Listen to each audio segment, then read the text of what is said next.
In a quiet village, nestled between rolling hills and endless stretches of forest, there lived a man named Adisa. He was a woodcutter, strong in body, humble in spirit, and poor in wealth. His hands were calloused from years of labor, and his clothes were patched with more stitches than fabric. Yet, despite his poverty, there was always a smile on his face and kindness in his words. Adisa owned only one tool of value, an old battered axe. The handle had been replaced twice, the iron head chipped and dulled by years of chopping. Still, it was the heart of his livelihood. With that axe, he cut firewood to sell in the village market. Without it, he had nothing. Each morning, before the rooster crowed, Adisa would set off toward the forest. He walked tirelessly, swinging his axe with steady rhythm. Villagers often pitied him. Why does fate bless some with riches and others with endless toil? They whispered.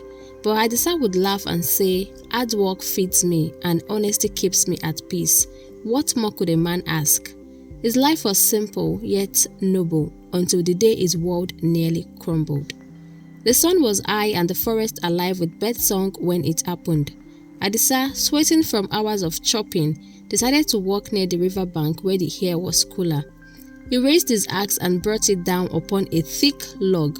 The blow was hard, too hard. With a sharp crack, the handle slipped in his sweaty palms. Before he could react, the axe flew from his hands, spun through the air and splashed into the deep river. Adisa froze. For a heartbeat, he stood staring at the rippling water, unable to believe what had just happened. Then panic struck. He rushed to the bank, peering into the river's depths, but the water was dark and unforgiving. His axe was gone. Dropping to his knees, he groaned, "Oh merciful heavens, what shall I do? That axe was my only means to earn bread. Without it, I cannot cut wood, and without wood, I cannot eat." This spear wrapped around him like a heavy cloak. He sat by the water, his face in his hands, wishing for a miracle.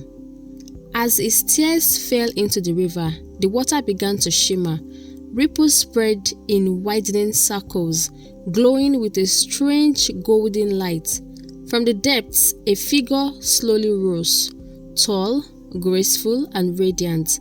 It was the spirit of the river, draped in garments that shimmered like flowing water. Her eyes glowed like moonlight on waves, and her voice was both gentle and commanding. "Why do you weep, child of the heart?" she asked. Adisa, trembling, bowed low. "Great spirits, I have lost my only axe. Without it, I cannot walk. Without work, I cannot survive." The spirits regarded him kindly. "Is that all? Tools can be replaced, but I sense in you a heart heavy with more than loss.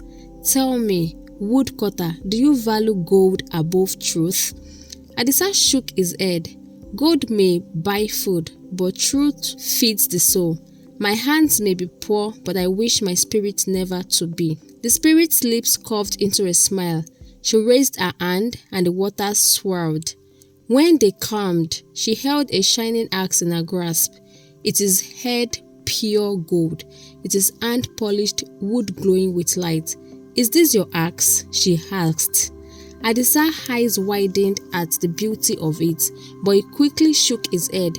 "No, great spirit, that axe is too fine for me. Mine was old and worn." The spirit's eyes sparkled. She raised her hand again, and the river yielded a silver axe, gleaming in the sunlight. "Then perhaps this one is yours." Adisa swallowed hard. The silver axe was wondrous, far more valuable than his own. Yet he bowed again. "No, spirit, that too is not mine." The river swirled a third time, and from its depths emerged an axe with a cracked wooden handle and a dull iron head. Adisa's heart leapt. "Yes," he cried, reaching forward, "that is mine, my faithful old axe." The spirit placed it in his hands. "You are a man of truth. For your honesty, I shall reward you." With a wave of her hand, she gifted him not only his old axe, but also the golden and silver ones. Adisa's jaw dropped. Great spirits, I did not ask for these treasures. Nor did you lie to gain them, she interrupted gently. That is why you are worthy. And with that, she vanished into the shimmering waters. Adisa returned to the village, his arms heavy with 3 axes. His neighbors gathered around him, their eyes wide. Where did you get these? One asked. Adisa told them the story, omitting nothing. The villagers marveled, praising his honesty and the spirit's generosity.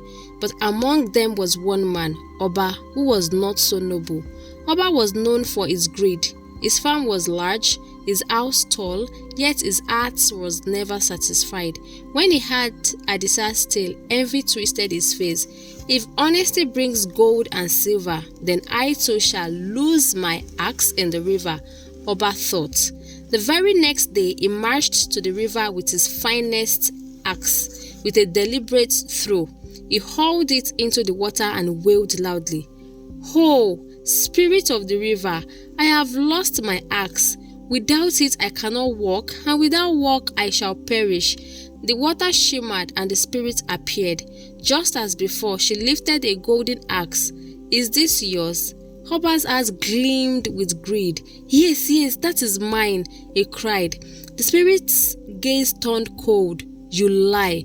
This axe was never yours." She vanished into a swell of water, taking the golden axe and Oba's real axe with her.